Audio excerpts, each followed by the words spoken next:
Meus amigos, minhas amigas, boa tarde para todos nós. Que Deus nos abençoe, nos envolva em sua luz, em sua paz. Que sintamos desde já, junto de nós, dos nossos corações, a presença dos nossos benfeitores espirituais, dos mensageiros do alto que em nome do Cristo visitam-nos, o mundo interior, o pensamento, os sentimentos, trazendo-nos novas inspirações, luminosas reflexões para a caminhada de cada um de nós, para que consigamos entender as nossas lutas, os desafios que nos estão propostos e seguirmos com fidelidade ao propósito de melhoria que nos trouxe de volta à matéria, que nos trouxe de volta a essa encarnação.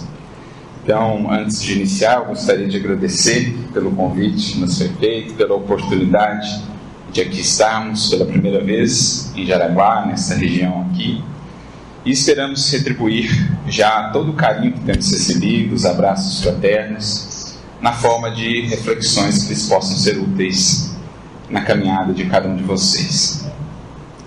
E, de certo modo, o que nos propomos a fazer aqui,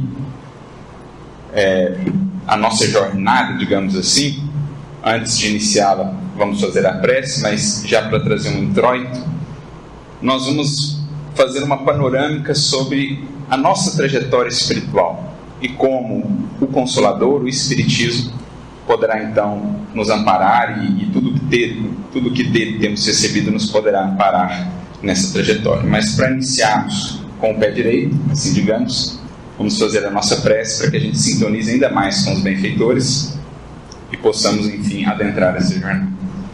Então, cerrando os nossos olhos, lembrando da figura excelsa de Jesus, desses benfeitores, amigos queridos de há tanto tempo, que se fazem aqui junto de nós, colocando-nos na condição de humildes aprendizes, corações sequiosos da paz que pelo Mestre nos é prometida.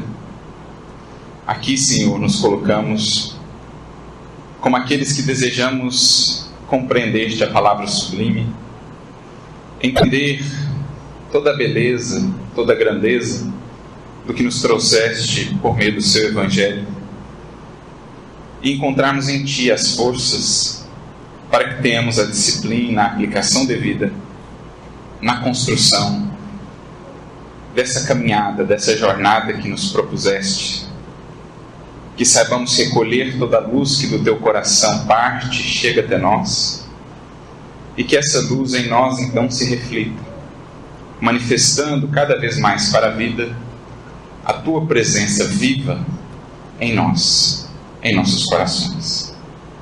A nossa profunda gratidão pela oportunidade de momentos como este, de comunhão, de fraternidade, que daqui saiamos nutridos e ainda mais bem dispostos às realizações que nos cabem na Tua seara de amor. Por isso, Senhor, abençoa-nos os mais singelos propósitos de crescer para o bem, de avançarmos para a luz, e que, assim como tens estado conosco há tantos séculos, que enfim também possamos estar contigo para toda a eternidade. Muito obrigado, que assim seja. Que assim seja. Então, como nós já adiantamos, nessa tarde nossa proposta será fazer uma reflexão panorâmica, um voo panorâmico, uma reflexão mais abrangente sobre as maneiras pelas quais o alto, os espíritos que atuam em nome do Criador e aqui na Terra em nome do Cristo, as maneiras pelas quais eles nos vão nutrindo nessa jornada de ascensão ou de evolução, como queiramos, no cumprimento dessa destinação que é a de todos nós, alcançarmos a divina luz. É um processo que se estabelece. Aprendemos com a doutrina espírita, milênios e milênios estão envolvidos nesta jornada.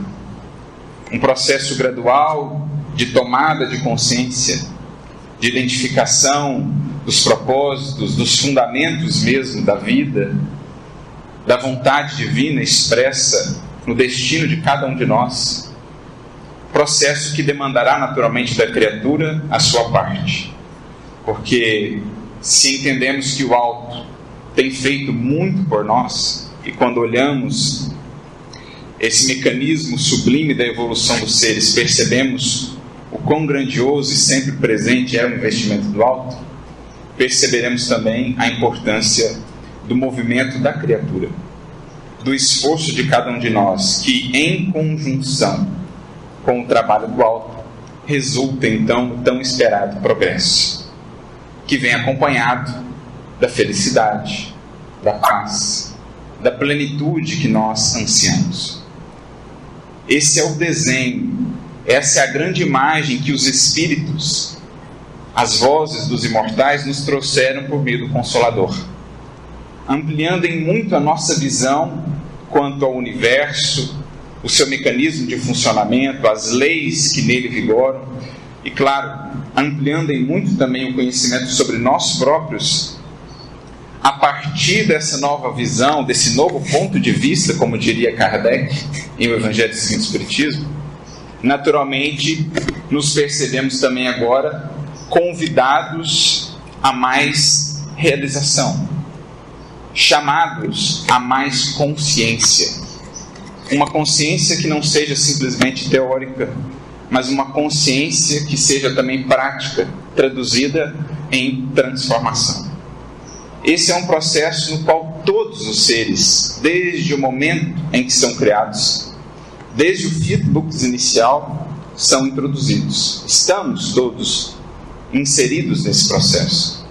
A grande questão é que alguns já despertaram para isso, outros parcialmente, outros ainda dormem, inconscientes das imensas possibilidades, potencialidades que trazem em si, e mesmo daquilo que lhes está reservado, vida afora, no transcurso dos milênios.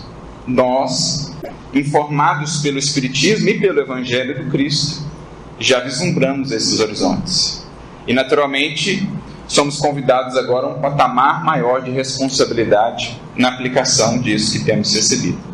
E é sobre isso que nós vamos conversar nessa tarde, sobre essa jornada e como poderemos ou como deveremos nos colocarmos perante ela com cada vez mais consciência do quanto tem sido feito por nós e ao nosso redor, do quão incessante e presente é esse trabalho do Cristo e dos seus mensageiros no mundo e em nossas vidas, para que sejamos agora mais um artífice a cooperar nesse grande edifício que está sendo construído na Terra, de um mundo melhor, de uma humanidade regenerada. E para nos inspirar nessa reflexão, nós nos baseamos em verdade num texto que líamos recentemente do apóstolo Paulo, um dos muitos, dos tantos textos de Paulo que nos projetam assim a reflexões incomensuráveis, que nos tomam às vezes de um relance, uma leitura naquele texto, às vezes já lido tantas vezes antes, mas naquele momento, naquele contexto, naquela circunstância, aquele texto ressoa de maneira diferente, nos projeta a outros pensamentos, a outras conclusões ou elucubrações, e a gente vai vendo que temos aí, por meio desses textos que chegaram até nós, os textos do Evangelho, depois explicados e desenvolvidos pelo Espiritismo, um dos principais meios de que o alto se serve para ir gradualmente nos impulsionando nessa jornada evolutiva em que estamos inseridos. Por quê? Aprendemos com a doutrina espírita, quando vamos ali em O Livro dos Espíritos, questões de número 114 em diante, Kardec vai tratar, juntamente com os benfeitores, da progressão dos espíritos. Aprendemos com eles que o espírito é criado simples e ignorante. Inserido nesse turbilhão da jornada evolutiva, vai sendo amparado pelos espíritos já mais lúcidos, mais conscientes, que assumem um compromisso em cada orbe, em cada rincão do universo, de conduzirem, de ampararem os seus irmãos mais novos. vai sendo auxiliado pelas próprias leis que operam dentro dele, ao redor dele, dizendo-lhe por quais caminhos seguir, quais caminhos evitar. Então, em nossas próprias vidas, a gente vai percebendo a atuação dessas leis quando nos desviamos da lei de equilíbrio, seja no plano físico, no que diz respeito às coisas físicas, ou seja no plano moral, ou no que diz respeito às coisas morais. A gente percebe que, em afastando-nos da lei proposta, do equilíbrio, da lei de amor, surgem já os incômodos, surgem as dores, surgem as decepções, que atuam como educadoras, pedagogas, no sentido de nos convidarem a reajustar caminhos. Olha, em afastando dessa lei de equilíbrio, no que diz respeito à alimentação, por exemplo, surgem os desajustes que nos falam: olha, melhor evitar isso da próxima vez, esse não é um caminho tão indicado. O que vale para a matéria, nas leis físicas que aí temos, biológicas e tudo mais, vale também para o plano do espírito ou da consciência. Claro que no início o espírito está ainda muito embotado, sua consciência pouco sensibilizada, pouco esclarecida, e talvez não consiga sentir de imediato a consequência dolorosa do transviamento da lei. Muitos até se perguntam: mas faz o mal e parece não sentir remorso algum? Condição transitória do ser. Mais cedo ou mais tarde, no entanto, a consciência se esclarece e então a cobrança surge. O incômodo surge ante atitudes agora não mais em sintonia e harmonia com a lei. Então o espírito começa simples e ignorante e vai sendo tutelado nesse início pela própria natureza, pelas leis por Deus estabelecidas, pelo amparo dos benfeitores, que gradualmente, é o que aprendemos, vão lhe ofertando maiores recursos de entendimento, maiores recursos de discernimento. Ele próprio também, pelos instintos naturais de que é dotado, nas buscas para se manter, para conservar o corpo, o espírito vai aos poucos desenvolvendo habilidades. Quando olhamos para a humanidade 40 mil anos atrás, ou mesmo antes para os nossos ancestrais, a gente percebe o papel que, por exemplo, o instinto de conservação exercia para conseguirem alimento, para se protegerem do frio e manterem-se vivos. Os seres humanos de outrora, nós nessas faixas mais primitivas, eram impelidos a usarem da inteligência que gradualmente se desenvolvia, estabelecendo novas técnicas de caça, novas técnicas de produção, novas vestimentas, novas maneiras de se proteger. Então ele também, o ser, impelido pelas circunstâncias ao seu redor, ia desenvolvendo gradualmente a sua inteligência. Mais tarde surgirão outras demandas. Quando mais esclarecido, ele vai ser chamado também a trabalhar melhor os sentimentos, mas primeiramente é o desenvolvimento intelectual em decorrência das próprias demandas da vida. E é isso então que os espíritos vão nos dizendo, mostrando-nos esse grande panorama sublime, esse processo multimilenário de evolução. Quantos elementos, quantos fatores estão envolvidos, mas essencialmente são duas forças que se conjugam e que precisam se conjugar.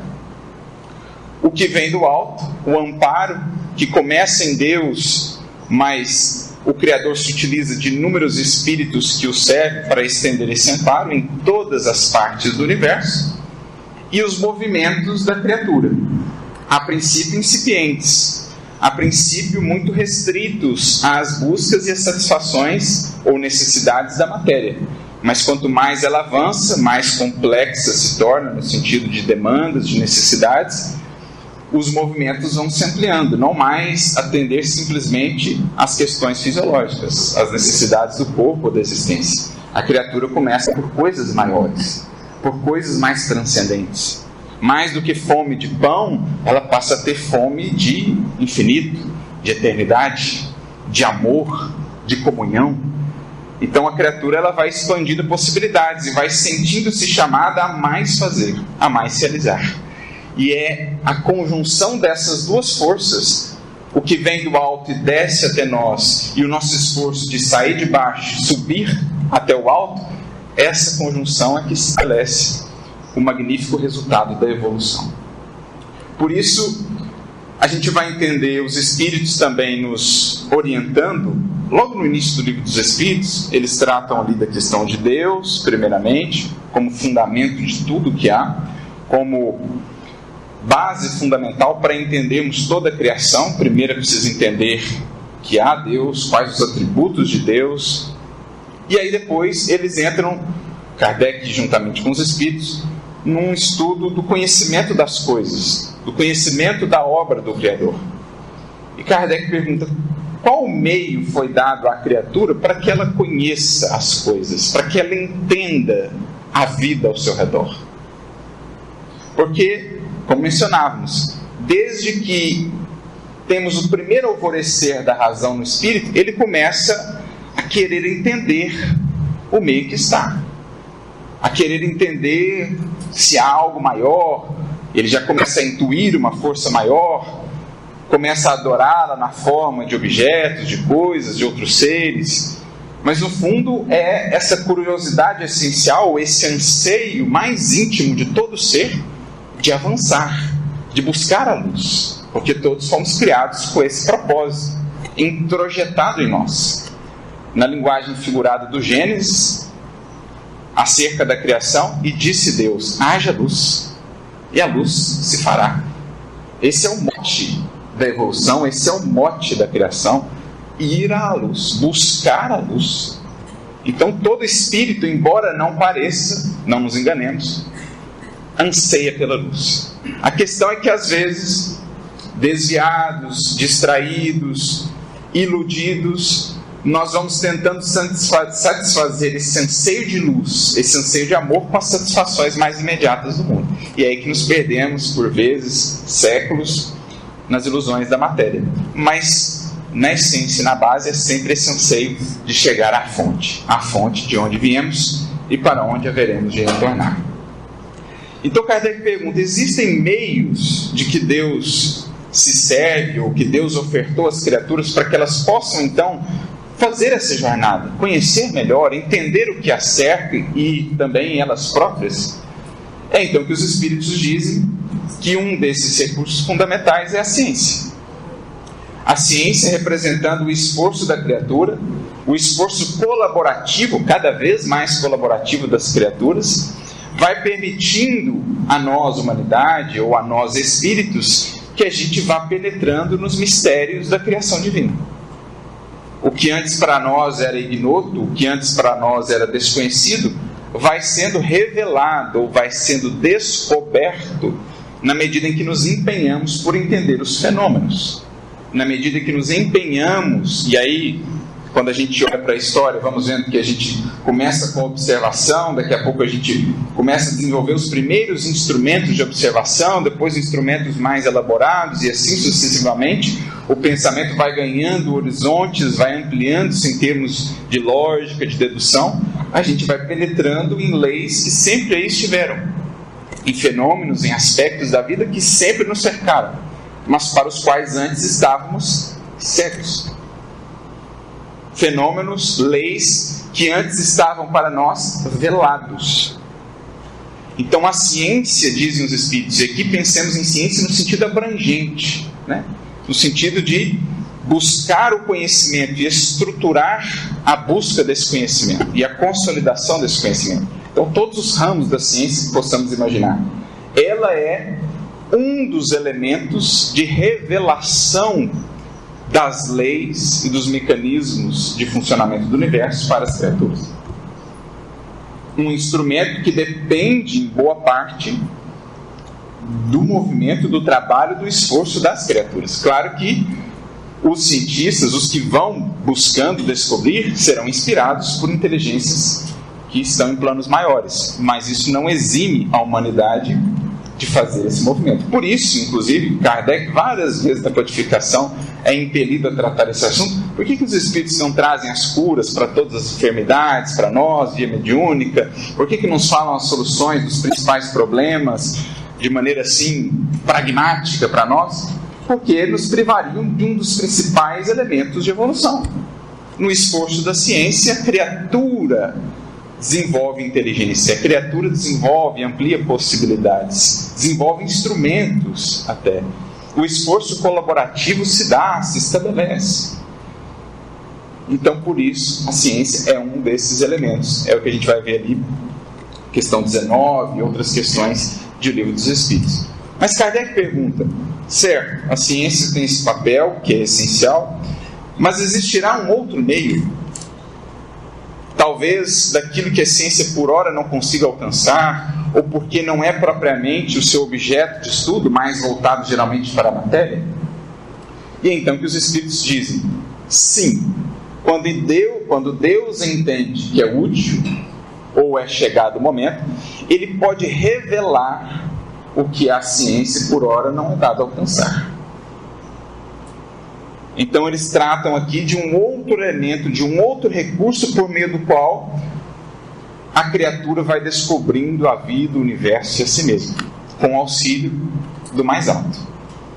A revelação,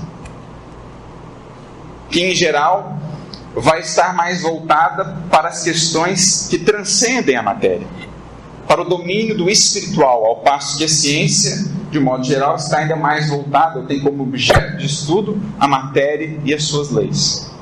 A revelação, por sua vez, é a penetração, é o devassar das realidades espirituais, transcendentes, mais filosóficas do universo e da vida. E tem sido, ao longo dos séculos, conduzida, digamos assim, pelas religiões, que tem surgido em todas as latitudes, longitudes, em cada cultura, em cada povo. Temos tido ali aqueles espíritos que encarnaram na condição de reveladores, trazendo parcelas da verdade divina, conforme as possibilidades da humanidade, num tempo, num espaço, num contexto. Os reveladores, espíritos mais adiantados, que vêm fazendo esse intercâmbio, permitindo-nos acessar essas realidades espirituais que a ciência, com seus instrumentos materiais, por ora, ainda não pode acessar. Então falam-nos ali os espíritos da revelação, desse intercâmbio com as forças espirituais, que seja pelas vias mediúnicas, que existem desde tempos imemoriais na Terra, ou seja por meio daqueles que encarnam na condição de missionários, abrindo esses horizontes do pensamento, tem trazido também os seus contributos. Essas duas alavancas se equilibram em verdade, se complementam, alavancando, estimulando o progresso da humanidade. É o que Kardec vai descrever para nós no capítulo 1 do Evangelho segundo o Espiritismo, logo no capítulo 1, como a dizer que é um entendimento de base, é um entendimento fundamental. Essas duas forças se complementam, tanto que ele lá propõe a aliança da ciência e da religião. Porque uma sem a outra estará ainda com uma visão muito parcial, muito estreita das coisas. Uma com a outra se complementam, se integram de maneira sublime. Aliás, um dos grandes objetivos do Espiritismo em surgindo na Terra é justamente para criar um terreno mais propício para essa união, para essa aliança, que especialmente no contexto de surgimento do Espiritismo de Kardec encontrava-se tão abalada, porque a fé obscurantista de tantos séculos estava agora impressionada diante dos avanços da ciência, sentia-se até ameaçada ante todas aquelas descobertas, pós-iluminismo, tudo aquilo que a gente via, e parecia perder espaço. A descrença aumentava a números nunca antes vistos, porque já não mais se concebia aquelas ideias tão cristalizadas de Deus, de céu, de inferno.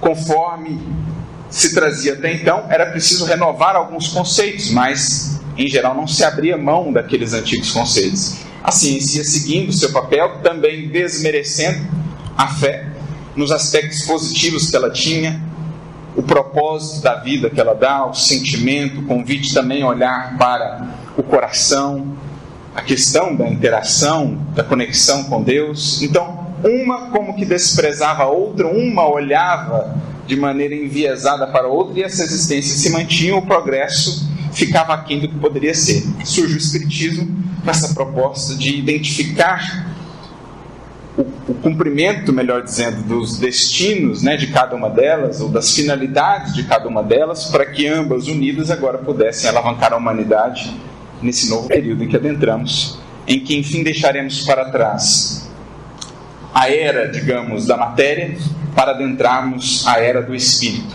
em que as criaturas, enfim, tomarão consciência de sua realidade espiritual, no orbe como um todo, e poderemos agora vislumbrar novos horizontes de busca, não mais apenas os estreitos horizontes que a vida na matéria nos propõe. Então essa é uma visão geral, digamos assim, de como tem se dado ou é alimentada essa jornada de evolução dos seres. O movimento das criaturas, por meio da ciência, que é também amparada e inspirada, vai fazendo uma parte, mas também as revelações vão surgindo. Só que as revelações, elas são feitas de maneira gradual, porque a criatura não consegue acessar de todo, de pronto, a plena luz. Se ofuscaria. Kardec chega a perguntar, a questão 628 de Livro dos Espíritos, por que a verdade não foi sempre posta ao alcance de todas as criaturas? E os Espíritos dirão, a verdade é como a luz, precisa ser graduada. Nós, vindos lá da condição de simples ignorantes, portanto, metaforicamente cegos, pouco acostumados com a luz, se fôssemos de um átimo lançados a pleno sol, nossos olhos não suportariam. Então é preciso que a gente vá acessando alguns raios do sol, de maneira graduada. E é por isso que a gente está vendo que as revelações ao longo da história da humanidade, elas são parciais, graduais. Já trazem em si, de maneira muitas vezes velada, simbólica, todo o aspecto central do que precisamos entender da lei. O amor, os valores que em Cristo depois se resplandeceriam, ali a gente já vê eles expressos, e muitas outras verdades de maneira velada, mas é preciso tempo, é preciso processo para cada criatura, a fim de que a gente possa ir rasgando esses véus gradualmente.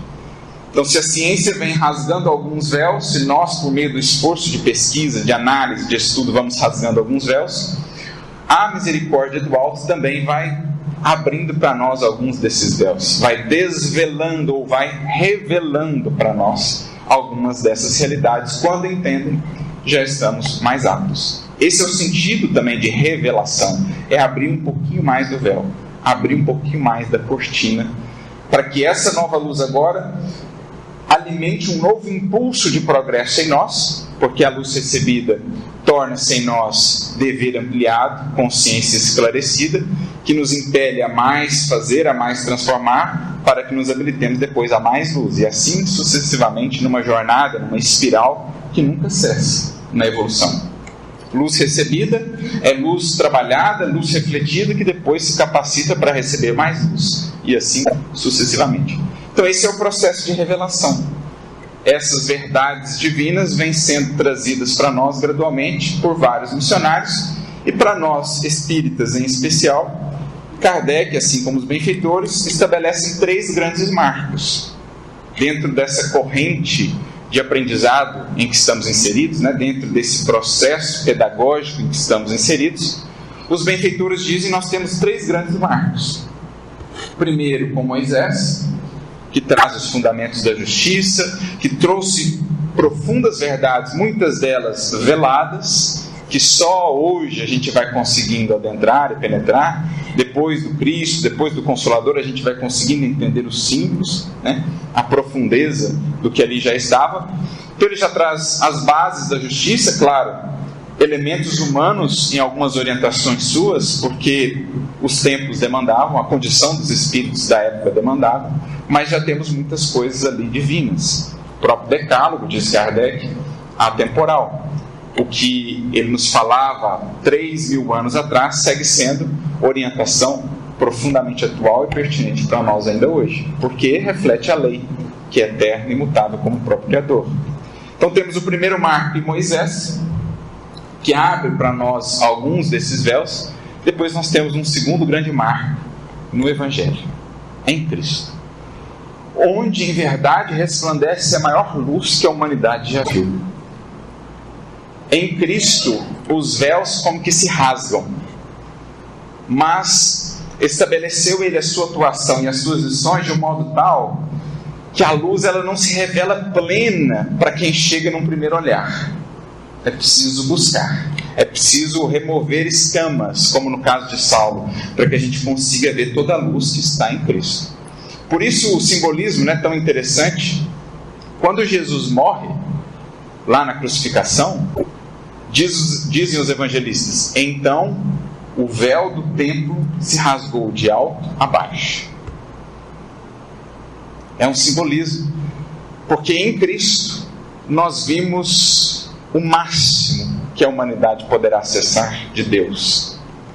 Nele resplandecia a lei plena, a própria imagem do Criador ali expressa. Agora, muitos que têm olhado para ele, para suas lições ainda ao longo dos séculos, não alcançam isso. Vem nele mais um cara legal, mais alguma contribuição ali mais ou menos importante, mas não conseguem ver toda a grandeza, porque é o processo de ir abrindo os véus. Jesus em si traz para nós o potencial de rasgarmos o véu de alto a baixo, mas isso vai depender da busca de cada espírito, da busca de cada um. Então ele trouxe de maneira muito patente, muito direta para nós os pontos principais. Caridade, humildade, perdão estão lá de maneira inquestionável. Outras verdades ele deixou de maneira velada, porque ele sabia que estava reservado ao tempo e depois ao Consolador levá-las adiante. Por isso ele disse: muitas coisas ainda teria a vos dizer, mas por ora não poderíeis suportar. Porque o conhecimento ele tem um peso atrelado, que é o peso da responsabilidade. E em demasia sobre ombros ainda frágeis, a gente não suporta, a gente sucumbe debaixo dele.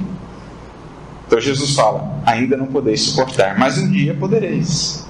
A vida vai nos trabalhando, vai nos fortalecendo, véus vão sendo removidos, escamas vão caindo, e a gente vai se habilitando a lidar com maior parcela de luz ou com maior peso de responsabilidade.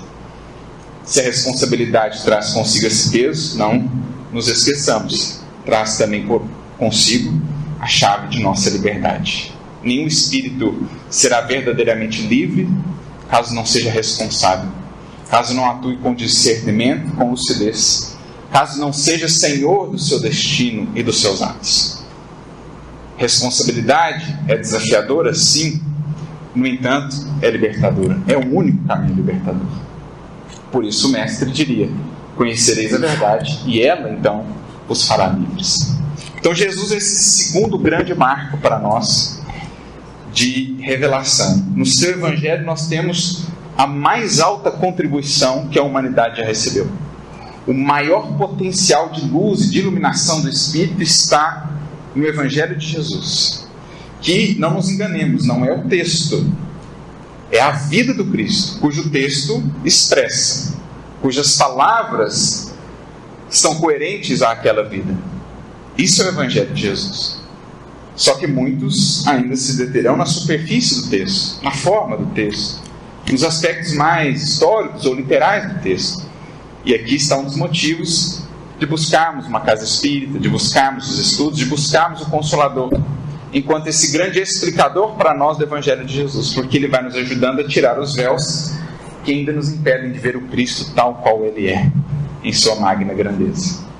Por isso, 18 séculos depois, vem o Espiritismo, como prometido, dar continuidade ao que Jesus já havia feito, ao que Moisés havia iniciado, e expandir para nós ainda mais os horizontes de entendimento da vida, das leis espirituais. Então, revelações graduais, num movimento em que contamos com o auxílio do alto, com essa luz que nos chega, mas em que também somos chamados a ofertar a nossa parte, para que de fato consigamos enxergar, remover esses véus e ver com clareza. Porque, não nos enganemos, não é esse apenas um processo de intelectualização. Essa iluminação que buscamos, a revelação de que de fato precisamos, não é só alcançar o conhecimento que nos remove ou que nos tira gradualmente da ignorância intelectual. Existem outros véus a serem removidos, porque às vezes já brilha a inteligência, mas segue ainda a criatura na condição de cega para outros aspectos fundamentais da vida e de si mesma. Então é um desvelar mais profundo a que nós somos convocados. Mais do que simplesmente receber o aporte de conhecimento do que vem de Moisés, do que vem do Cristo, do que o Espiritismo agora nos traz, a gente vai perceber que existem outros véus a serem abertos para que de fato vejamos a vida e a proposta divina para nós como ela é. Tudo isso surgiu, como mencionei lá no início, de uma fala de Paulo, em que ele capta, digamos assim, toda essa visão, todo esse entendimento, e é maravilhoso. Assim, a gente só até suspeito para falar, pelo carinho que temos por Paulo, pelos seus escritos, mas por mais que a gente estude, a gente não se cansa de impressionar a capacidade de visão desse Espírito, naturalmente muito amparado pelo alto, mas a capacidade que ele teve de entender e de conectar os pontos com relação à tarefa de Jesus, ao que Moisés preparou antes, ao que Jesus fez e representa, e ao que ele preparava depois. Paulo ele conseguiu conectar, amarrar isso de maneira sublime nas suas epístolas. Tanto que nas suas cartas teremos já antecipadamente muito do que depois o Espiritismo nos traria. Temos um artigo na Revista Espírita do espírito François Nicolas Madeleine, se não me engano, de dezembro de 1863, em que ele fala, o título é São Paulo, Precursor do Espiritismo, em que ele vai falar de alguns desses pontos em que Paulo já conseguiu acessar aqueles tempos e que depois o Espiritismo só veio desenvolver. E é o que ele percebe com relação à missão de Jesus e a esse processo de evolução dos seres, que há uma revelação gradual, que os véus vão sendo retirados, mas que nós somos chamados também, de nossa parte, a fazer o movimento para que de fato enxerguemos, entendamos o propósito do Cristo no destino de cada um de nós. A grandeza do Evangelho, que já está conosco talvez conhecido, mas pouco entendido em sua profundidade.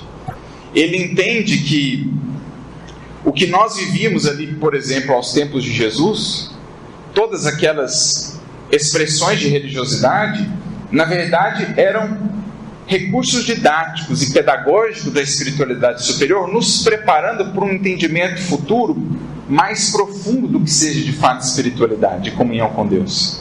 Ele chega a dizer na sua carta aos Hebreus, com relação, por exemplo, às atividades ali no templo de Jerusalém, ele diz: isso é sombra das coisas celestiais. Isso é uma imagem, isso é um recurso didático do que é de fato a religiosidade, a adoração, a espiritualidade. Os templos de pedra no mundo cumprem um papel de treinamento, de didatismo, para que a gente entenda e encontre em nós o tempo, a religiosidade, a espiritualidade que precisamos desenvolver. Então, muitas daquelas práticas que hoje nos parecem estranhas, para dizer o mínimo, por exemplo, aquele tanto de sacrifício de animais que era feito no Templo de Jerusalém, dada a nossa condição à época, a gente vai conseguindo, à luz do Evangelho, à luz desse entendimento mais amplo, espiritualizar. Outrora, os animais eram lá sacrificados no templo. Agora, a nossa animalidade será sacrificada no templo íntimo. Os atavismos que trazemos do egoísmo, oriundos, herdados da animalidade, é que serão sacrificados agora no altar do coração, no altar do sentimento. Então Paulo ele conseguiu vislumbrar, olha gente, isso aí que vocês estão fazendo, todo esse apego à fórmula, a ritual, etc., isso cumpre um papel, por hora, didático a espíritos que ainda careciam disso mais palpável, porque ainda não tinham condições de interagir com um conceito mais abstrato de Deus. Mas isso já é para nós informação, isso já aponta para o que de fato virá. Então, um outro exemplo para ilustrar: o tabernáculo, que era montado pelo povo hebreu quando eles faziam o êxodo, que também é um grande símbolo, deixando o Egito, Mitzrayim, estreiteza. O Egito é um símbolo da vida material, da vida materializada, do ser materializado, em direção à terra da promissão, que é um símbolo do ser espiritualizado, e a jornada pelo deserto de si mesmo. Quantas vezes, como povo no êxodo, a gente não fica andando em círculos? Já sabendo onde está a terra prometida, o povo chegou às portas e preferiu andar em círculos. Não é o que muitas vezes temos feito há 2000 anos, conhecendo o Evangelho, a terra da promissão diante de nós, e andando em círculos pelos desertos. Então tudo isso são símbolos, e o símbolo, a ideia do símbolo é essa, ele sintetiza muitas coisas, mas ele precisa ser desvelado, são símbolos que ali já estão. E nessa jornada pelo deserto, o povo montava o tabernáculo. Então tem toda a orientação lá no Antigo Testamento para montar o tabernáculo e tudo mais. E aí os estudiosos, quando foram analisar, perceberam o quê? Que o formato do tabernáculo, visto de cima, é no formato de um ser humano. Por acaso? Não. Sombra das coisas celestiais. Imagem, recurso didático. E olha que interessante, o tabernáculo era dividido em partes. Você tinha uma parte mais externa, o átrio exterior, o átrio dos gentios, onde ali todos eram admitidos. Você tinha uma parte mais interna, chamado o santo, onde só os sacerdotes adentravam. Onde só aqueles que já tinham mais recursos de entendimento e de comprometimento, digamos assim, adentravam. Embora nem sempre isso se refletisse na prática, né? O fato do ofício religioso nem sempre representava um compromisso espiritual de fato. Mas, em tese, o lugar santo. Então, para cruzar do átrio para um lugar santo, eu venci o quê? Um véu.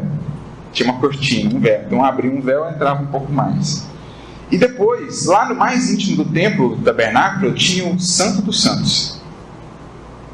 Só o sumo sacerdote entrava no Santo dos Santos, uma vez por ano, onde, acreditavam eles, ali estava a presença divina, e o sumo sacerdote intercedia pelos seus irmãos junto a Deus.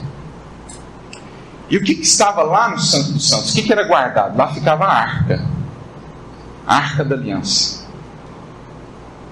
E é tão interessante isso, porque cada móvel ali no santo e depois no Santo dos Santos vai ter uma significação espiritual, e quando você vai entendendo você fica até impressionado, e é o que Paulo conseguiu acessar. Lá no Santo dos Santos ficava a Arca da Aliança, e dentro da Arca da Aliança ficavam as tábuas da lei, o cajado de Arão e um vaso com maná que eles receberam no deserto. Alguém poderá se perguntar, tá, mas o que isso tem a ver? Qual o sentido disso? O templo tinha a forma de um ser humano. No mais íntimo do íntimo, o Santo dos Santos, o que nós trazemos? A consciência. Tábuas da lei. Nesse mais íntimo do íntimo, o que a gente precisa desenvolver, que é o fundamento da nossa evolução? Vontade, disciplina, o cajado. Que é o rumo, que é o pastoreio de nós mesmos, é a vontade. E a gente encontra o quê? Comunhão com Deus, o pão que desce do céu, o alimento. Então, no mais íntimo do tabernáculo, no Santo dos Santos do ser, estão as tábuas da lei, o cajado de Arão e o maná que desce do céu. Comunhão com Deus, a vontade como base de todo o processo de evolução, e as leis divinas esculpidas na consciência de cada um de nós. Estava lá, imagem, figura. A gente, naquela época, só conseguia ver o material, mas o alto já estava nos preparando para o que estava por vir. Na medida em que os véus vão se abrindo, a gente vai acessando essas realidades. É o que Paulo entendia.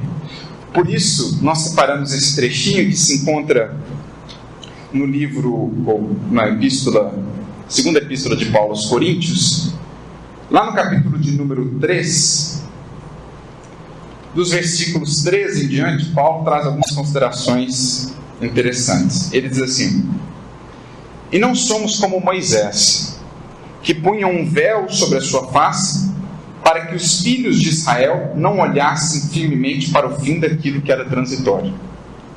A gente lê isso aqui e fala, meu Deus do céu, o que ele está falando, né? Um véu na face, olhassem para o fim do que é transitório e tal. Então, contextualizemos um pouquinho. Moisés, quando ia se comunicar com Deus, simbolicamente, né, com a espiritualidade ali que representava Deus, quando voltava, a sua face resplandecia. Então ele trazia as orientações, só que essa resplandecência ali ia sumindo, então ele punha um véu para ocultar aquilo. Naturalmente que Paulo, doutor da lei, rabino que era, profundo conhecedor desses estudos mais aprofundados, simbólicos das Escrituras, ele pega esse símbolo e traduz para nós de uma maneira diferente. Ele vai usar essa questão do véu a representar agora um véu que nós ainda trazemos e que nos impede de ver com clareza a presença e a revelação divina. Por isso ele diz assim, mais adiante: mas os seus sentidos foram endurecidos, porque até hoje o mesmo véu está por levantar na lição do Velho Testamento, o qual foi por Cristo abolido. E até hoje, quando é lido Moisés, o véu está posto sobre o coração deles. Mas, quando se converterem ao Senhor, então o véu se tirará. Ora, o Senhor é Espírito, e onde está o Espírito do Senhor, aí há liberdade. E conclui esse capítulo: mas todos nós, com o rosto descoberto, refletindo como um espelho a glória do Senhor, somos transformados de glória em glória na mesma imagem, como pelo Espírito do Senhor. Parece grego, parece outra língua, mas aqui está a importância do que nós temos hoje. Os recursos do Espiritismo, a possibilidade de contarmos com todas essas chaves de entendimento para acessarmos a riqueza de um texto como esse, que, se analisado à superfície, pela dificuldade talvez, logo é relegado a um segundo plano, mas, se entendido com profundidade, expressa-nos reflexões tão importantes para a nossa evolução. E é por isso que nas atividades do NEP, por exemplo, no material que a gente compartilha no canal, nas palestras, nós temos sempre buscado trazer a análise, o entendimento de textos como esses, para estimular os corações a buscarem toda essa riqueza, utilizando-se, melhor dizendo, do que o Espiritismo nos traz de entendimento. Porque, no fundo, o que Paulo está tratando aqui? Ele está tratando da nossa evolução. Ele está tratando do quanto nós já recebemos de orientações do alto, mas que muitas vezes não conseguimos enxergar, porque permanece em nós esse véu. Véu para o qual não temos nos atentado, o qual não temos ainda removido e que nos impede de ver com mais clareza a presença divina, atuando por meio da dor, por meio da dificuldade, por meio da luta, orientando-nos por meio desse ou daquele texto que nos chega, mas que às vezes, com os olhos, com o olhar encoberto pelas ilusões, pelas névoas, pelas brumas da matéria, a gente não vai vendo, não vamos percebendo, não vamos entendendo a maneira pela qual Jesus está a nos conduzir. Então ele diz que permanece para nós ainda, pelos corações endurecidos, um véu. Voltando àquilo que nós mencionávamos, entendimento real não é fruto só de trabalho intelectual, porque veremos grandes inteligências que, no que tange ou no que diz respeito ao Evangelho, encontram-se ainda no beabá, brilham aos olhos do mundo, triunfantes nos títulos, nos reconhecimentos, mas no que diz respeito a conhecerem-se a si mesmas e a essência da vida, ainda oscilam, ainda tropeçam em coisas elementares. Ao passo que em consciências, em corações onde talvez falte esse brilho da cultura do mundo, abunda uma sabedoria, uma capacidade de alcançar a essência da vida que os torna sábios, não titulados, mas com uma capacidade de transmitir sabedoria, de incentivar outras vidas, de demonstrar quem realmente entendeu o propósito da caminhada, que nos impressiona. Porque elas já removeram esse véu, que tem sido o véu mais problemático para nós. Porque o do intelecto, a ciência tem nos aberto, o próprio conhecimento do Evangelho, do Espiritismo, mas sobretudo a nós espíritas, a nós cristãos hoje, fica o chamado aqui por Paulo para que removamos esse outro véu.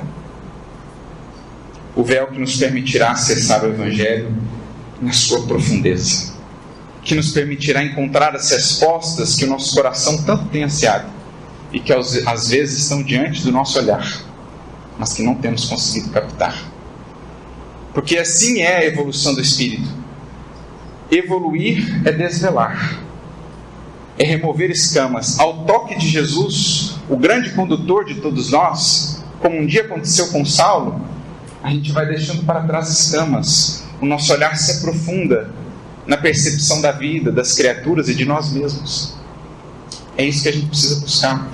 O espírito evolui despojando-se de antigos invólucros, deixando para trás vestimentas, deixando para trás véus, para que cada vez não só a sua percepção espiritual se aumente, se amplie, mas também o seu entendimento do próprio espiritismo, do próprio evangelho, para que não seja só a leitura levemente raciocinada, mas que não alcança, que não toca o coração. Por isso o próprio Kardec fará questão de discernir, de fazer uma diferença entre o espírita que ainda não alcançou a essência da doutrina e aquele que já o fez. Lá no capítulo 17 de O Evangelho segundo o Espiritismo, Kardec trata dos bons espíritas e dos espíritas imperfeitos. E ele diz assim: a parte material da doutrina, ela não pede senão olhos capazes de observar, a inteligência ali básica capaz de raciocinar. Mas a parte essencial da doutrina, ela pede algo mais, algo diferente, que não está atrelado, diz ele, à cultura da criatura, nem tampouco à idade dela. É algo que diz respeito ao ser, ao espírito em si, a certos desenvolvimentos que ele já alcançou. Ele chama esse algo, esse que diferente, de maturidade do senso moral. Maturidade do senso moral. Remover, portanto, esse véu que nos impede de acessar, é o que Paulo está dizendo aqui, de entender as Escrituras como um todo, ou o Evangelho de maneira mais particular, em profundidade, é o nosso chamamento, é o desenvolvimento dessa maturidade do senso moral, que, repetimos mais uma vez, não está diretamente associada ao intelecto, mas ao coração. Porque se a gente volta ao texto de Paulo, ele diz: quando é lido Moisés, o véu está posto sobre o coração deles, não é sobre o raciocínio. Aos tempos de Jesus, os fariseus eram exímios conhecedores de Moisés, da antiga lei, e no entanto não conseguiam ver o que o Cristo trazia de contributo, de ampliação, porque o véu estava sobre o coração. Estavam muito hábeis no raciocínio, na argumentação, mas sem a luz que ilumina a razão, para que de fato ela encontre a verdade. E essa luz procede sempre do amor. No fundo, o que Paulo está dizendo, e os Espíritos também reafirmarão para nós, é que não se evolui sem abrir, sem remover-se o véu do coração, do sentimento. Não se evolui só no plano da ciência e do raciocínio. Claro que esse geralmente é um processo que vem antes, preparando depois o progresso moral, o desenvolvimento do sentimento. Mas por quantos séculos muitos de nós nos estacionamos no primeiro? E hoje, no Espiritismo, que incentiva tanto o estudo, naturalmente, o aspecto mais científico, o aspecto mais filosófico, o risco de, mais uma vez, patinarmos nesse quesito é imenso. De estarmos com um véu sobre o coração, analisando textos, debatendo, argumentando, discutindo, mas ainda caminhando em círculos, sem encontrar aquilo que de fato nos dê lucidez quanto o rumo a tomar, quanto o que a fazer. Por isso, voltando a Kardec, na sua definição dos bons espíritas, essa maturidade do senso moral é o que precisamos desenvolver. Ele vai dizer assim, que para alguns, os laços materiais são ainda muito tenazes, o que lhes impede que se desprendam dessas coisas terrenas.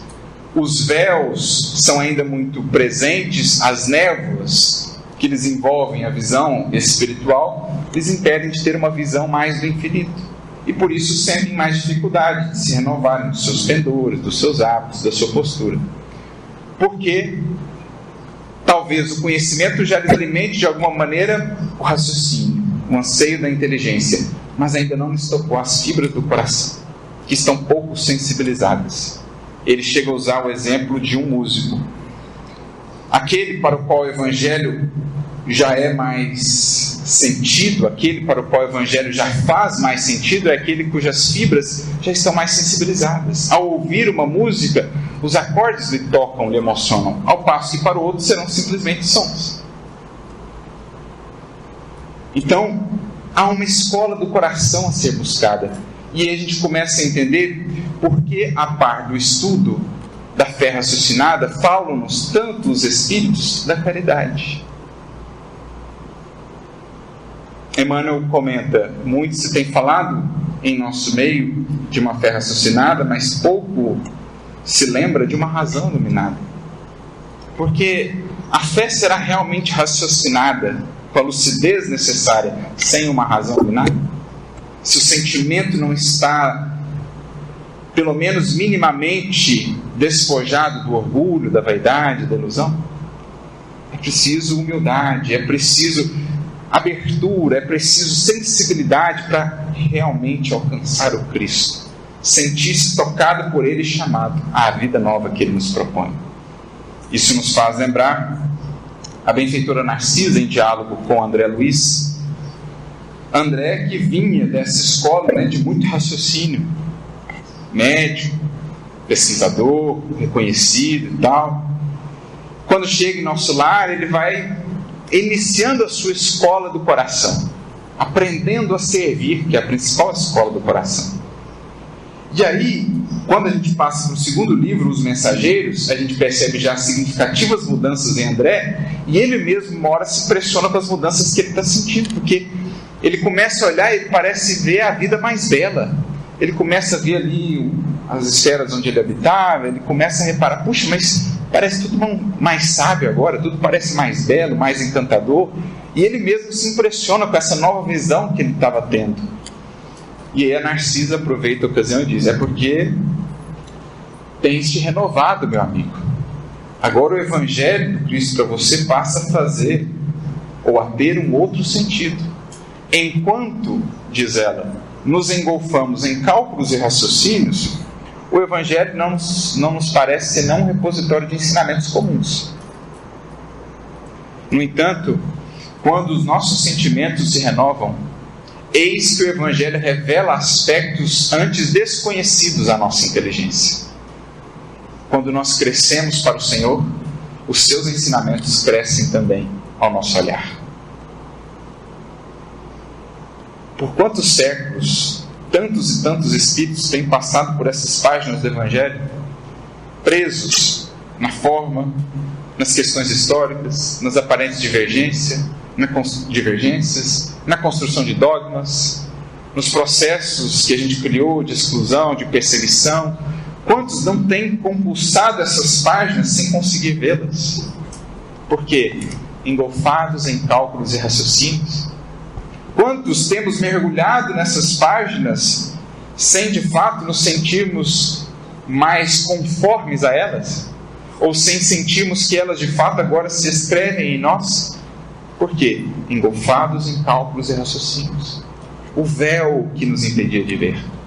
Com a sensibilidade, porém, do coração, no serviço no bem, no trabalho que estendemos, na gentileza que aprendemos a ter, na cordialidade, na indulgência, na misericórdia, nós vamos removendo as mais pesadas escamas que têm atravancado a nossa jornada. Por isso, estudar e compreender o Evangelho não se resume a assistir a palestra ou a frequentar o grupo de estudo.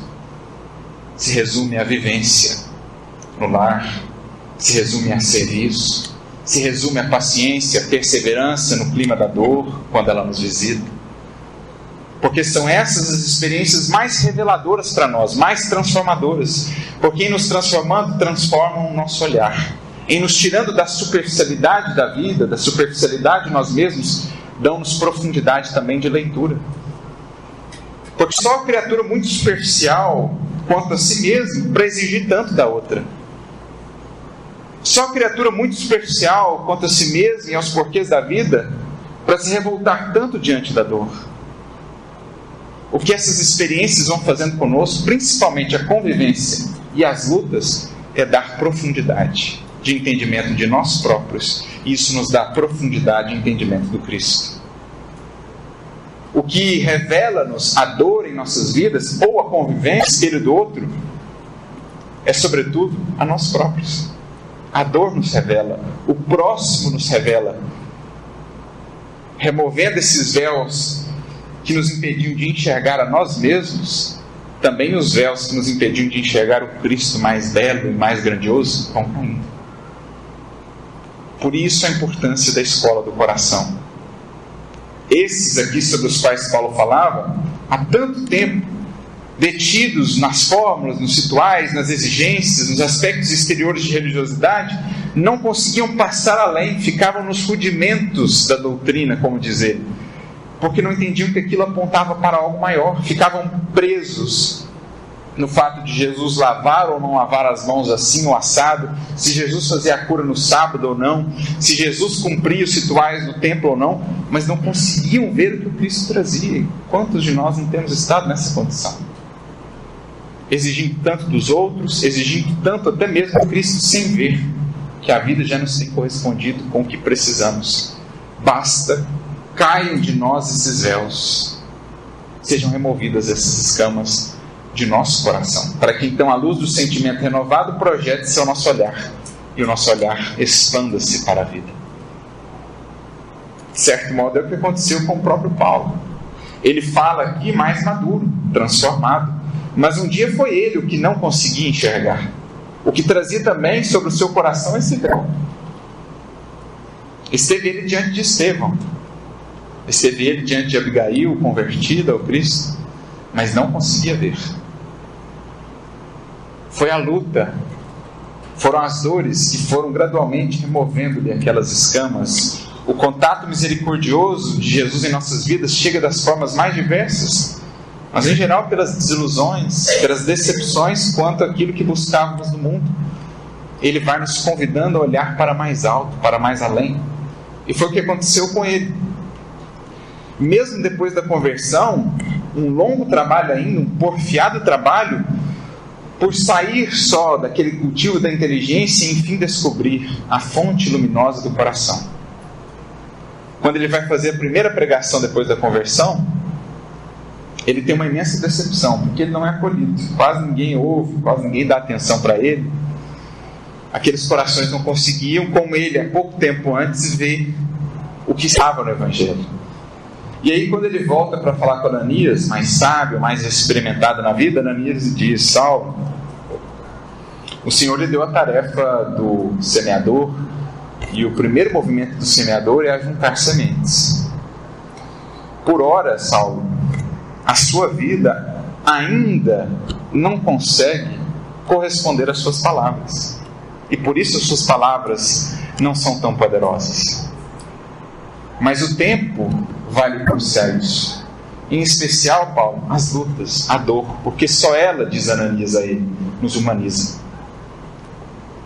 As dores que Paulo viveu, as imensas dificuldades, foram as que ensinaram o seu coração a entender melhor a dor do outro, a entender melhor o valor da sensibilidade, de um olhar que não seja a pura e simples análise fria e intelectual das criaturas e das circunstâncias.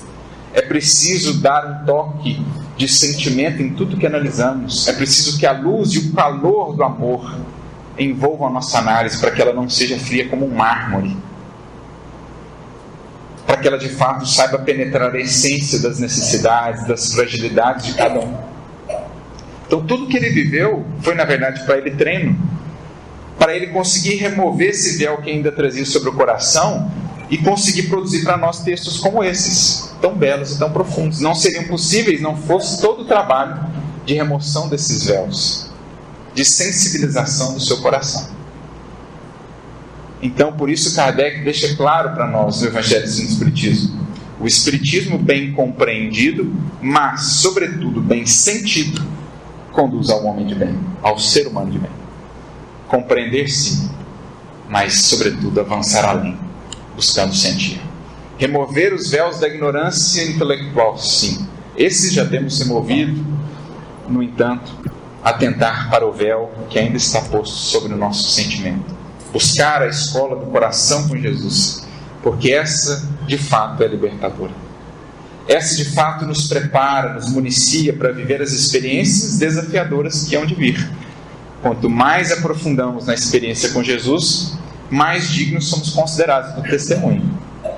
Bendigamos, pois, quando as lutas se intensificam, quando a dificuldade se aprofunda, quando a convivência se torna mais desafiadora, é porque temos sido considerados mais dignos. É porque temos aberto um pouquinho mais do véu. Um dia, de alto a baixo, esse véu será rasgado. E o Cristo é o caminho. Mas por hora Ele misericordiosamente vai gradualmente abrindo para nós esses véus de entendimento e de compreensão. E para ilustrar melhor ainda esse comentário de Paulo sobre a importância de removermos esse véu, nós nos recordamos aqui de uma mensagem de Emmanuel comentando um versículo de Paulo, um desses versículos que nós lemos inclusive: mas quando se converterem ao Senhor, então o véu se tirará. Voltando lá ao texto, hoje, quando é lido Moisés, o véu está posto sobre o coração. Aqui não precisa ser só Moisés. Hoje, quando é lido o Espiritismo, o véu ainda está posto sobre o nosso coração. Hoje, quando ainda lemos o Evangelho, esse véu ainda nos impede de ver com clareza. Mas quando nos convertermos ao Senhor, então o véu se tirará. Com Cristo é visão mais clara, que significa mais responsabilidade, sim, mas que significa também mais liberdade, mais autonomia, mais consciência, mais comunhão com a sua presença. Porque a meta é qual? Como diz Paulo lá ao final do texto: um dia todos nós, com o rosto descoberto, refletiremos como num espelho a glória do Senhor. Quando não tivermos mais máscaras, quando deixarmos para trás os véus e as capas, em nossa face, em nossa vida, resplandecerá a luz de Jesus. Essa é a meta. Mas só consegue tal pureza de expressão aquele que tem internamente removido esses véus. Na mensagem de Emmanuel, no livro Vinha de Luz, capítulo de número 26, ele comenta esse versículo, 2 Coríntios 3,16: mas quando se converterem ao Senhor, então o véu se tirará. E Emmanuel diz: não é fácil rasgar os véus que ensombram a mente humana. Não é fácil rasgar esses véus. Comecemos pelos próprios véus da ignorância. Às vezes estudamos por anos a fio para chegarmos àquela compreensão de que conhecemos um átimo do átimo da vida do universo. Kardec dirá na introdução do Livro dos Espíritos: há alguns bons anos, 5, 6 ou mais, são exigidos para se formar um médico, um engenheiro, em alguma profissão do mundo. Que dirá para penetrar na ciência do infinito, que é assim que ele denomina o Espiritismo? Quantos anos não se nos pedirá? Que ninguém se engane, portanto, diz ele. Espiritismo pede estudo, paciência, perseverança, porque estamos diante de uma ciência do infinito. Isso no âmbito dos horizontes intelectuais. E no plano do sentimento, quanto não nos será pedido em termos de aplicação, de disciplina e de perseverança? Mas se por um lado isso pode parecer desanimador, por outro, na verdade, é encantador. Porque a gente vai tomando mais consciência do quão grandiosa é a obra do Pai, do quanto temos por fazer, do quanto temos por descobrir, por entender, quantas belezas se nos reservam, quantas grandezas nos aguardam. É essa consciência que a gente vai tendo quando vai removendo os véus. Parece que é um trabalho assim insignificante diante do que para depois do véu a gente vê, mas é um passo a mais em direção a esse horizonte que nos espera.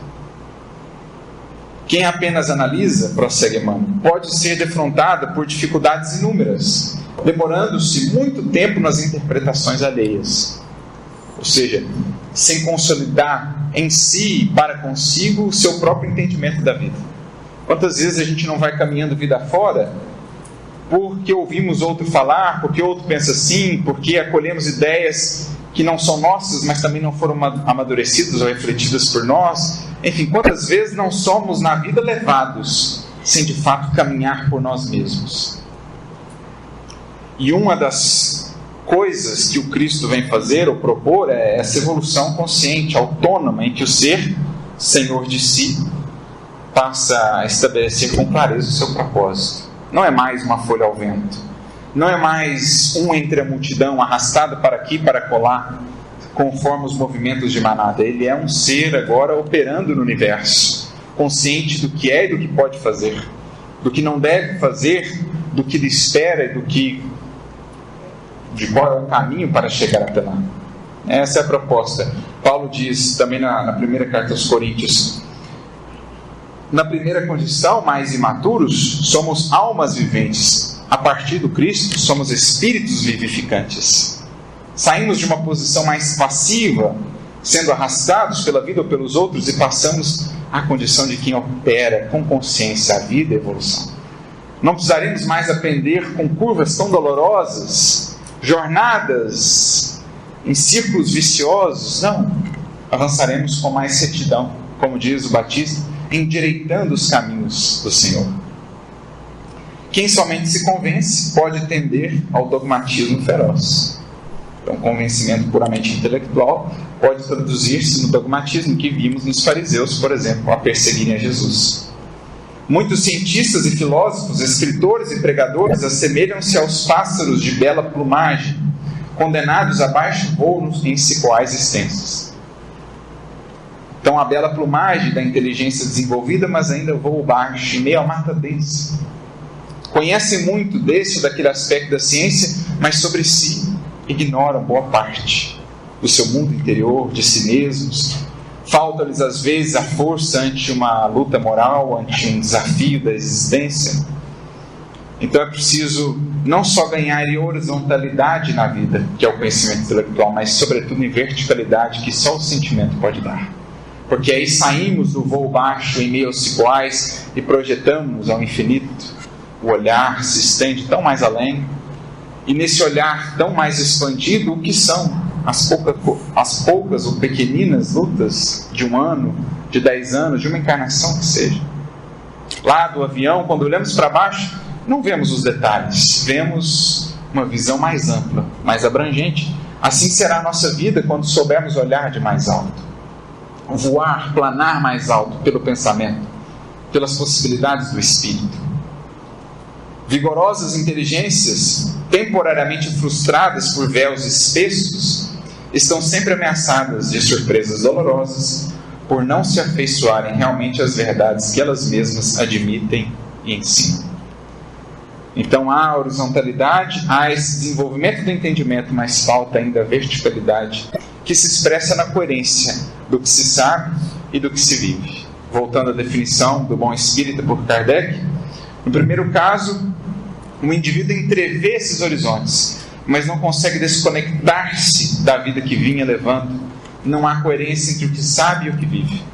No caso do espírita que realmente alcançou a essência do espiritismo ou do evangelho, do cristão que realmente entendeu o cerne da mensagem de Jesus, o seu compromisso primordial será fazer com que a sua vida seja cada vez mais coerente, ou seja, cada vez mais harmônica ao que tem aprendido. E com isso encontra felicidade, encontra paz, encontra mais liberdade. Por isso a definição kardeciana: o verdadeiro espírito é reconhecido pelo empenho na mudança de vida, por domar as suas más inclinações, por fazer-se mais coerente, alinhar-se mais integralmente numa mesma linha de propósito, pensamento, sentimento, ação, fala, tudo de maneira mais coerente. Exportadores de teorias olvidam os tesouros da prática, e daí as dúvidas e negações que por vezes lhes assaltam o entendimento. Esperam o bem que ainda não semearam e exigem patrimônios que não construíram por descuidados de si próprios. Então, por que duvidamos ainda tantas vezes, embora todo o cabedal de conhecimento que o Espiritismo nos traz? Aqui diz Emmanuel: porque nos falta no plano do sentimento, também essa coerência. Se já estivéssemos mais aplicados nesse plano, removendo esses véus, nossa visão não se turvaria tanto ante a perspectiva de lutas ou de um horizonte mais sombrio. Falta-nos a luz do coração, que é muito mais poderosa do que simplesmente a da inteligência, para varar as sombras, para confiar, para esperar, para consolidar a fé, que é de fato a que nos sustenta nos momentos mais difíceis. Por isso ele conclui: conseguem teorizar valorosamente, aconselhar com êxito, mas nos grandes momentos da vida sentem-se perplexos, confundidos, desalentados. É que lhes falta a verdadeira transformação para o bem com Cristo. E para que sintam efetivamente a vida eterna com o Senhor, é indispensável se convertam ao serviço de redenção. Por isso Paulo está a dizer: somente quando de fato ao Senhor nos convertemos, os véus vão caindo. Enquanto não, poderemos estar com um conhecimento muito bem elaborado, mas ainda oscilantes na trajetória. Entendendo que, como diz Emmanuel, ele tem uma mensagem chamada convencer-se e converter-se. Por muito tempo já, nós estamos convencidos da verdade do Senhor, mas poucos de nós já estamos convertidos ao Senhor da verdade. Esse talvez seja o passo que nos falta. Da condição de convencidos pela fé raciocinada à condição de convertidos pelo coração transformado e sensibilizado na escola do Evangelho com Cristo. Somente quando chegam a semelhante cume espiritual é que se libertam dos véus pesados que lhes obscurecem o coração e o coração e o entendimento, atingindo as esferas superiores em voos sublimes para a espiritualidade, para as esferas que nos esperam mais além. É assim que tem se dado, meus amigos, a nossa trajetória. Revelação, véus que vão sendo removidos, gerando evolução. Até aqui, muitos véus ao longo desses séculos todos temos removido no quesito da nossa ignorância. No entanto, o Evangelho há 2000 anos tem nos convidado, enfim, a olharmos para os véus pesados que ainda nos encobrem o coração. O campo de serviço com o Mestre é vasto. Posições, ocupações, chamados não nos têm faltado. É preciso a disposição de nele adentrar com a sinceridade espiritual de quem, conhecendo-se, reconhecendo-se, desvelando-se, está disposto a abrir, enfim, a sua morada espiritual, o seu templo interior, para a presença mais viva de Jesus. Para podermos concluir a nossa reflexão e passarmos ao momento de perguntas, recorremos mais uma vez a Emmanuel, agora no livro Abençoa Sempre, capítulo de número 7, em que ele nos dirá, ou nos trará uma mensagem sobre o sentimento e o raciocínio na nova era. E ele diz assim: não é com a inteligência tão somente que o homem descortinará os horizontes novos da espiritualidade superior, embora o edifício respeitável que a ciência construiu para o bem-estar do homem na terra. Tanto a ciência com seus contributos vastíssimos, como a ciência espírita também, com esses horizontes que nos abrem, isso per si não será suficiente para a gente realmente alcançar o que nos está proposto.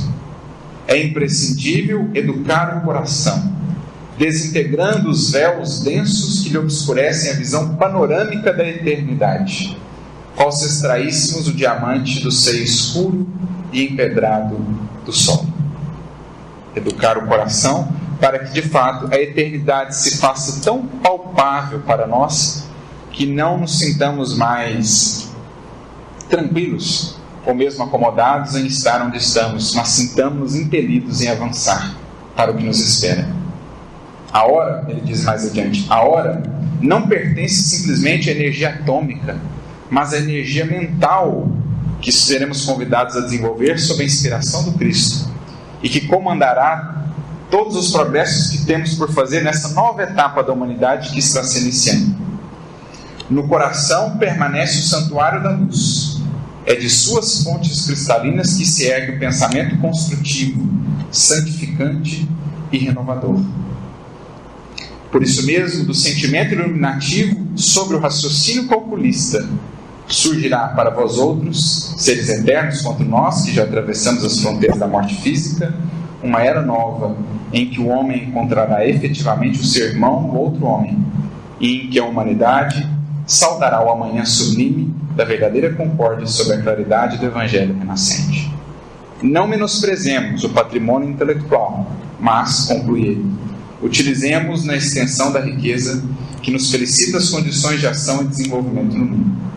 Coloquemos, acima disso, os valores dessa ordem, o caráter cristão, acima do patrimônio intelectual, o caráter moldado pelo Cristo, porque só pelo sentimento regenerado conseguirá a vida moderna sobrepor-se aos desvarios da experiência menos construtiva da hora que passa, a fim de retomarmos com mais tranquilidade e confiança a posição divina no concerto de luz que está a se desenvolver. Que Jesus seja para cada um de nós o mestre de cada dia. Que a sua presença junto de nós, mais do que entendida, se faça mais sentida. E que o nosso coração nos leve a olhar para a vida, para as criaturas ao nosso redor, com uma outra perspectiva, de mais aprendizado, de mais humildade, de mais disposição à renovação. Porque então, dia a dia, descobriremos com o Mestre uma vida nova, em que não há tédio, em que não há rotina, em que há sempre mais e mais alegria, a alegria de servir, a alegria de se construir com o Mestre, de se estabelecer como instrumento por meio do qual ele poderá expandir no mundo o seu amor.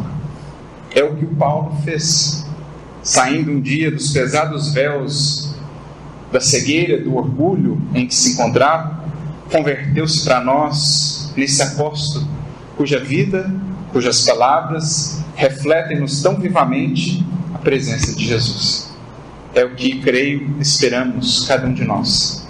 Senti-lo tão junto de nós, senti-lo tão presente em nosso modo de sentir, em nosso modo de ver, em nosso modo de agir, de modo que um dia poderemos ter a alegria de dizer e de sentir que o que um dia Paulo disse: já não sou mais eu que vive, agora é Ele que vive em mim.